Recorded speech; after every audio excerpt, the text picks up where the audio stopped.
Title: Elisha and the Miracle of the Oil. Once upon a time in the land of Israel, there lived a kind and brave prophet named Elisha. He was known for his wisdom and the many miracles he performed, just like his mentor, the great prophet Elijah. Elisha loved to help the people of Israel and spread the message of God's love. One sunny day, as Elisha was walking through a small village, he met a woman who looked very sad. Her name was Mrs. Obadiah, and she was a widow.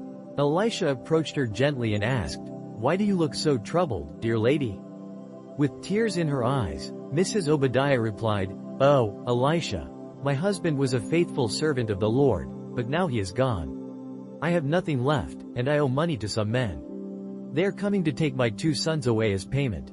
I don't know what to do." Elisha's heart filled with compassion. He wanted to help her. "What do you have in your house?" he asked. The widow thought for a moment and said, "I have nothing at all, except for a small jar of olive oil." "Perfect," Elisha exclaimed. "Here's what you need to do. Go to your neighbors and ask them for empty jar slots of them. Don't ask for just a few.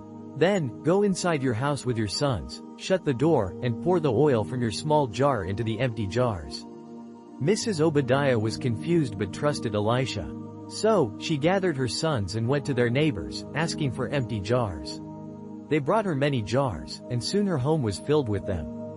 Once they were inside, Elisha's instructions rang in her ears. She took her small jar of olive oil and began to pour it into the first empty jar. To her amazement, the oil kept flowing. She poured and poured until that jar was full. Then she moved to the next jar, and the next, and the next. The oil kept coming, filling every jar they had brought until there were no more jars left. "Bring me another jar," she shouted to her sons. But they replied, "There are no more jars left." At that moment, the oil stopped flowing. Mrs. Obadiah looked around in disbelief. She had filled every single jar. She rushed to Elisha and told him what had happened. "Now," Elisha said with a smile, "go sell the oil and pay your debts. You and your sons can live on what is left." Mrs. Obadiah couldn't believe her ears.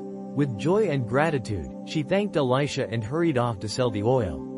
Soon, she had enough money to pay off her debts and even enough left over for her and her sons to live comfortably. From that day on, Mrs. Obadiah and her sons praised God for the miracle they had experienced through Elisha. They learned that even in their darkest moments, faith and trust in God could lead to amazing blessings. And so, Elisha continued his journey, helping those in need, spreading kindness, and reminding everyone that God is always there to provide for us, no matter how big or small our troubles may seem. As the sun set over the village, the stars began to twinkle in the sky, and the people of Israel slept peacefully, knowing that they had a loving God and a brave prophet like Elisha watching over them. Sweet dreams, little one. Remember, just like Elisha, you can make a difference in the world with kindness and faith.